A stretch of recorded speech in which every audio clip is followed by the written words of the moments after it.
हे पहा ही चटणी आणि झटपट उपवासाची इडली कशी बनवायची याची रेसिपी मी तुम्हाला दाखवणार आहे। खूप छान मऊ, हे बघा किती छान जाळी सुद्धा पडलेली आहे या इडलीला आणि भिजवायचं टेन्शन नाही, पीठ आंबवण्याचंही टेन्शन नाही। झटपट 30 मिनिटात अर्ध्या तासात तुम्ही ही इडली बनवू शकता। चला तर रेसिपीला सुरुवात करूया। नमस्कार मंडळी, माझ्या चॅनलमध्ये सर्वांचं खूप खूप स्वागत आहे आणि चॅनलवर नवीन असाल तर चॅनलला सबस्क्राइब करा। आज मी तुमच्यासाठी घेऊन आले झटपट बनणारी मऊ लुसलुशीत अशी उपवासाची इडली। त्यासाठी आपण पीठ भिजत घालणार नाहीत किंवा वाटायची गरज नाहीये। अगदी झटपट बनणारी इडली तुम्ही कधीही बनवू शकता, केव्हाही। फर्मेंटेशन करायची गरज नाहीये। आणि उपवासाच्या इडलीसाठी मी साहित्य घेतलेलं आहे। हा आहे भगर, याला वरईचे तांदूळ पण म्हणतात। हे मी 1 वाटी घेतलेले आहेत आणि हा साबुदाणा या चमच्याने मी 4 चमचे घेतलेला आहे। 1 वाटी भगरला 4 चमचे साबुदाणा आणि याच वाटीने 1 वाटी दही घेतलेला आहे। चला तर रेसिपीला सुरुवात करूया। त्यासाठी मी शाबू मिक्सरमध्ये थोडासा जाडसर वाटून घेते। जास्त बारीक नाही करायचा, जाडसर वाटून घ्यायचा आहे। मी जाडसर असं वाटून घेते। हे पहा शाबू वाटला आहे, यातच मी भगर घालते आणि जाडसर अशी पावडर बनवून घेते याची।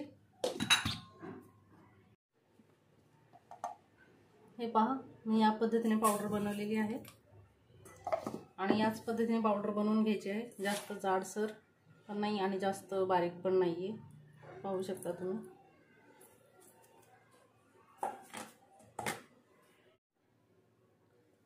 हे मी पूर्ण वाटून घेतलेलं आहे। हे पहा, आता यात दही घालूया। दही जास्त आंबटही असायला नको, फ्रेश दही असलं पाहिजे। 1 वाटी दही मी सगळंच घालते यात आणि याला छान मिक्स करून घेऊया। आणि माझ्या सर्वच रेसिपी तुम्हाला कशा वाटतात नक्की कमेंट करून सांगा आणि त्यात काही बदलही करायचे असतील तरी सांगा, मी नक्की ट्राय करेन। याला छान मिक्स करून घ्यायचं आहे।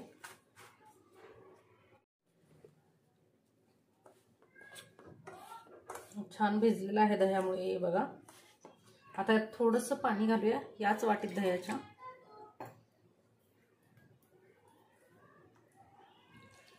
आणि घालूया।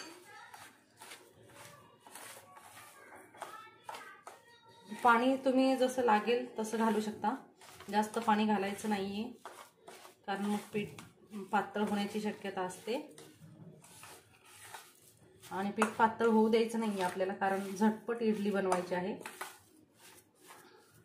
अजून थोडंसं पाणी बसेल, त्यासाठी मी थोडं पाणी घालते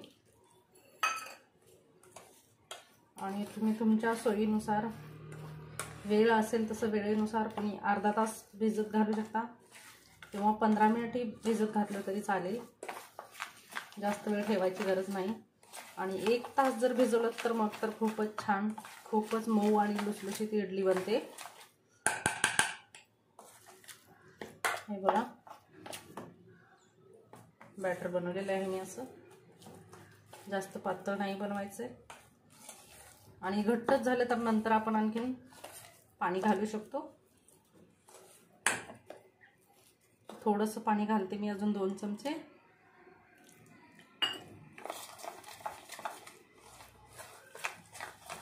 पीठ छान फेटून भिजवून घ्यायचे आपल्याला। यात मीठ वगैरे काहीच नाही घालायचं, आता नंतरच घालायचं आहे। हे बघा बॅटर, आता या पद्धतीने बॅटर झालं पाहिजे। आता हे बॅटर मी अर्धा तास असंच झाकून ठेवणार आहे। अर्धा तासानंतर पाहूया। अर्धा तास झालेला आहे, आता आपण पीठ पाहूया। हे पहा,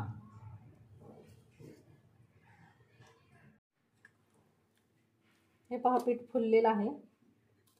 वरईचे तांदूळ पण छान फुललेले आहेत। आता यात घालूया आपण चवीनुसार मीठ।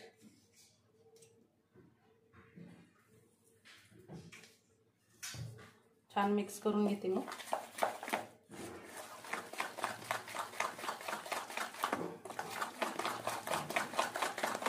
छान फेटून घ्या असं,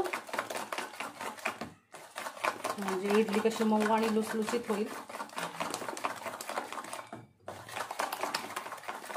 5 मिनिटं असं फेटून घेते मी. नंतर आता आपल्याला पाणी घालायची गरज लागलेली नाही बिलकुल. हे पहा, आपल्याला असेच कन्सिस्टन्सी हवी. हे पहा, तर आता इडली पात्राला तेल लावून घेते मी.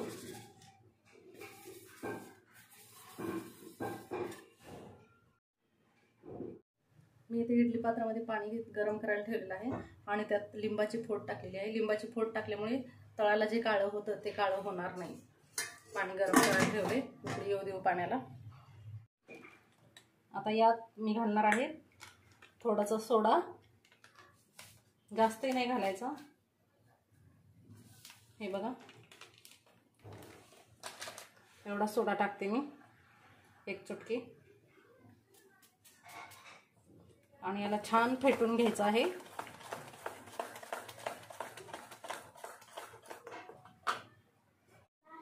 हे पहा, इडलीचं पीठ तयार झालेलं आहे.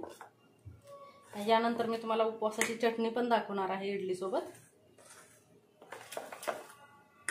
आता याला तेल लावून घेतलेलं आहे मी. यात पीठ टाकते आता इडली पात्रामध्ये. सोडा टाकल्यामुळे इडली छान फुगते आणि हा उपवासासाठी छान ऑप्शन आहे. कारण तळलेलं शाबू वगैरे खाऊ वाटत नाही सारखंच. आणि आता ह्यावेळेस महाशिवरात्री आणि एकादशी लगट आलेली आहे, त्यामुळे छान ऑप्शन आहे हा इडली. आणि वयस्कर जी लोक आहेत ती पण खाऊ शकतात. एवढी मऊ आणि लुसलुसीत छान इडली होते. त्यामुळे नक्की ट्राय करा आणि ट्राय केल्यानंतर कशी झाली ते मला नक्की सांगा. हे बघा, 12 इडल्या झालेल्या आहेत आपल्या. 1 वाटी वरईचे तांदूळ घेतलेले आपण आणि 4 चमचे साबुदाणा घेतलेला होता. त्यामध्ये 12 इडल्या होतात. पीठ मी इडली पात्रामध्ये घेतलेलं आहे. आता इडली आपण कुकरला लावून घेऊया. इडली कुकरला लावून घेते मी. छान उकळी आली आहे पाण्याला. आणि लिंबू टाकल्यामुळे बघा पाणी थोडंही हे होत नाही, म्हणजे काळं होत नाही बुडाला.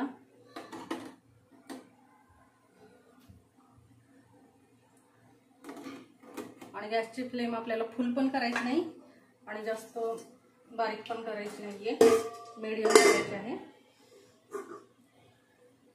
मीडियम गॅसवर आपण आता 10 मिनिटं इडली वाफवून घेऊया. इडली तयार होते तोपर्यंत मी तुम्हाला चटणीची रेसिपी दाखवते. खूप मस्त आणि टेस्टी चटणी बनते ही. हा आहे ओला नारळ. ओला नारळ मी फोडून फ्रीजमध्ये ठेवून देते, त्यामुळे थोडासा असं सुकल्यासारखा वाटते, पण ओला नारळ आहे. आणि ओल्या नारळाची चटणी खूप छान बनते.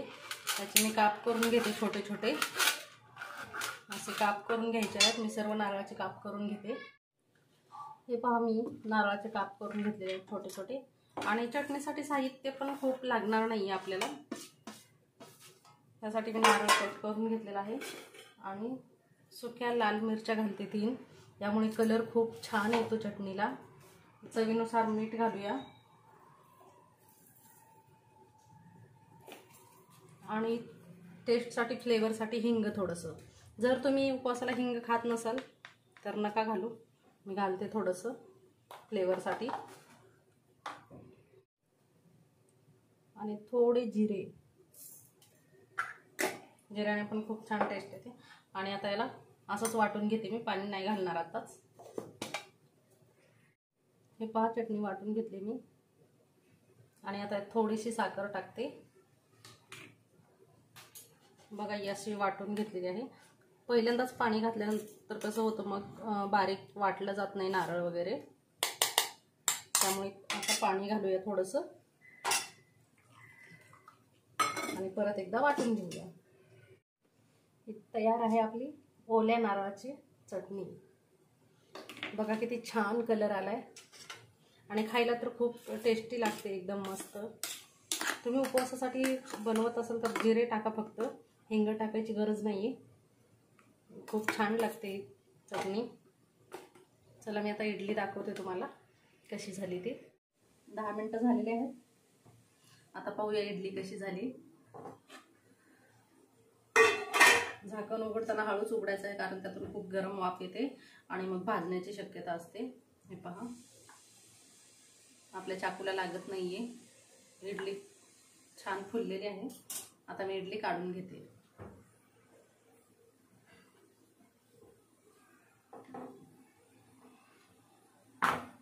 सर्व इडली मी काढून घेते. हे पहा, मी सर्व इडली काढून घेतलेली आहे. किती छान फुलली आहे बघा इडली.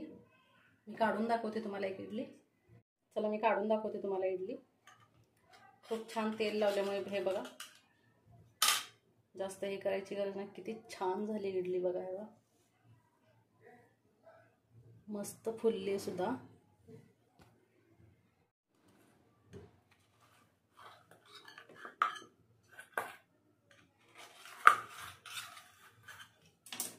हे पहा, खूप छान बनतात ह्या उपवासाच्या इडल्या. तांदळाच्या इडलीपेक्षा सुद्धा खूप छान असतात आणि खायला टेस्टी पण लागतात. हे पहा इडली कशी झाली आहे बघा. आतून पण खूप मस्त जाळी आली आहे इडलीला. पाहू शकता तुम्ही, खूप छान झालेली आहे इडली. तर माझ्या पद्धतीने उपवासाची इडली रेसिपी नक्की ट्राय करा आणि तुम्हाला रेसिपी कशी वाटली नक्की कमेंट करून सांगा. धन्यवाद.